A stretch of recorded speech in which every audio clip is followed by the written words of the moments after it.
You don't need to understand every word. Just listen. This is a quiet cat story. Take your time with it. You still swear. You didn't choose this. It started with one crack in the door. One half-empty can, left out, one just check in if he's okay, glance. That was the end of your old life. Now your home has a system. First, you scan for fur. Lights come second. At 3 a.m., your hand reaches out automatically, just to feel his ribs rise and fall. When you leave, you crouch, make eye contact, and whisper, "Stay safe." I'll hurry back in full baby voice. You first now. A soft chirp or trill, just to earn one slow blink from him. You bought a red laser on impulse. Now you crawl under tables, giggling like a maniac. While he pretends this was always beneath him, the couch is no longer furniture. It's his diagonal sprawl kingdom. You balance on the armrest. The guest chair became his nap throne. You sit on the floor. The bed belongs to him too. He claims the pillow, and you've trained yourself to sleep with your head at the foot, like this was your idea. In the litter aisle, you sniff bags like a sommelier, muttering, "This one tracks less."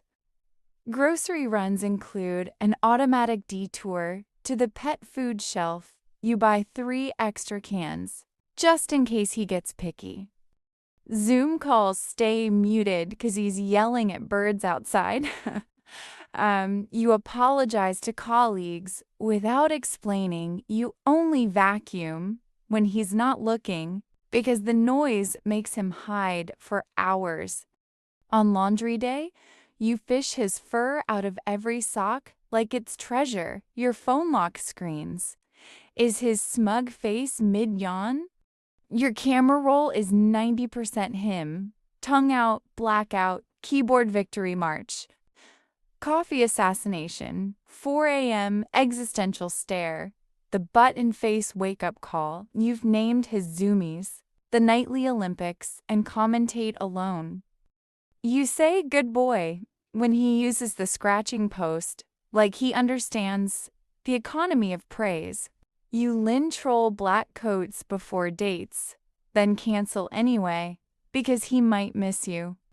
And every single time you catch yourself mid-act, you still whisper, "He's not really my cat." 8 months pass, then 13, then maybe 19. The lie collapses. The instant he slips out, the room echoes. The air tastes stale. The bed feels like a crime scene. Your throat tightens before your brain can form the word lonely. So, stop lying to yourself. Which exact mortifying second was the first crack? Was it the fever night, when you slept on the bathroom mat beside his box? The chest sleeps where you held your breath for 90 minutes? The day you bought emergency vet insurance just in case? Or the moment you realized you'd rather cancel plans than leave him alone overnight? The memory that just stabbed you is your guilty plea. It simply arrived years too late. Take one quiet breath. This book never knocked. It walked in and rewrote every corner of your life. Around one arrogant, velvet-pawed tyrant. He knew you'd surrender. You knew it too, the second he chose your windowsill. So let's rewind, frame by humiliating frame, how one more night became, I have no idea, who I was before him. He's already staring at you, waiting. Are you ready to confess? Go. He never said thank you, not once, but he didn't need words to make his point. Every tired evening, he waited on the mat, quiet, tail curled like he owned the place, eyes half closed as if saying, "I knew you'd crawl back eventually." You used to think love had to be dramatic, big declarations, long hugs, flowers that arrive late. He taught you love can be lazy. A slow blink when your eyes were red from staring at screens too long, a paw on your hand. When you were typing, like the world was ending, his whole body flopping against your leg, not because he was cold, but because your lap looked convenient. He saw the real you, unshowered 3-day hair, cereal eaten straight from the box. At midnight, you yelling, "Why won't this Zoom work?" At nobody, he didn't run away. He yawned, then curled tighter. He stayed through the chaos days, the I hate everything days, the I'm invisible to humans days. When everything felt too heavy, he climbed onto your chest like it was his personal throne, pressed his forehead to yours, and started purring, deep, rumbly, like a tiny broken motorcycle you could borrow just to feel alive again. That purr wasn't just sound, it was proof that someone chose you, exactly as you are, messy, tired, slightly unhinged, and human. You used to think you saved him from the cold street. Now you know the truth. And it's a little embarrassing he saved you first.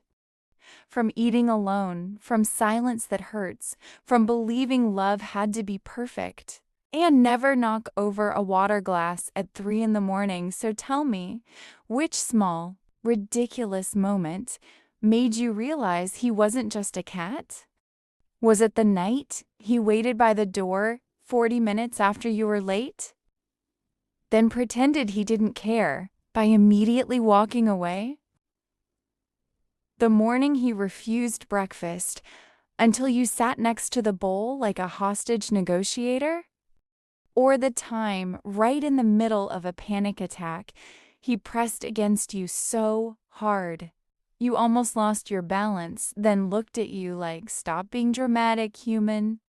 That wasn't chance, that wasn't habit, that was love, small, steady, a little judgmental, but real. And for the first time in a long time, you let yourself receive it even when it came. With fur in your coffee and surprise zoomies at 2 a.m., take a soft breath. That warmth in your chest isn't just a memory. It's the gift he gave you. You gave him a home. He gave you a reason to come home. Stay with me. The next part is coming, but for now, sit with this feeling a little longer. Your cat probably feels it too, and yes, he's judging you for getting emotional again.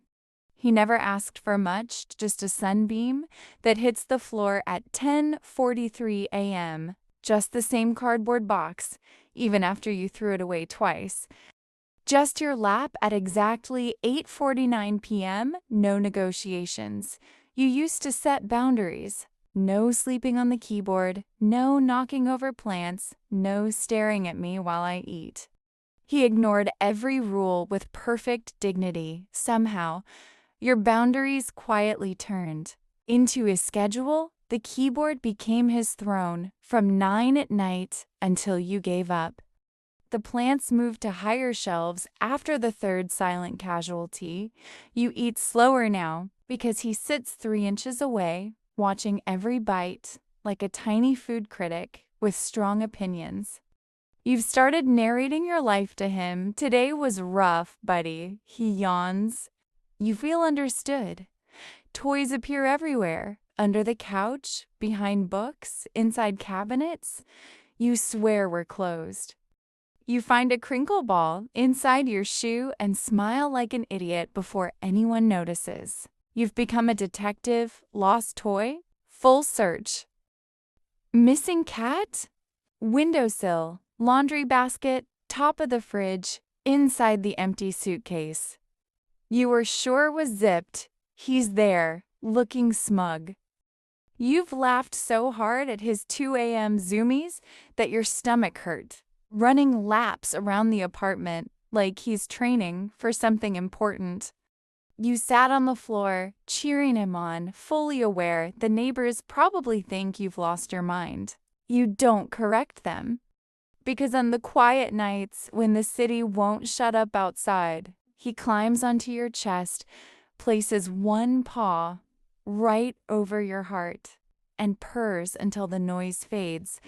That's when it hits you. He didn't just move in. He rearranged everything so the two of you would fit better, the way he greets you, with a single tail flick the head, but that says, "You're late, but I'll allow it." The way he sleeps curled in the exact shape your hand makes without trying. Those habits weren't random. That was him, making space for you in his world. And somewhere along the way, you made space for him in yours. No announcement, no big promise, just a quiet agreement that somehow changed everything. So pause here. Let the moment you're thinking of finish forming, the small embarrassing memory that proves you were already his. We'll keep going next time. But that moment, the one you're holding right now, that's yours.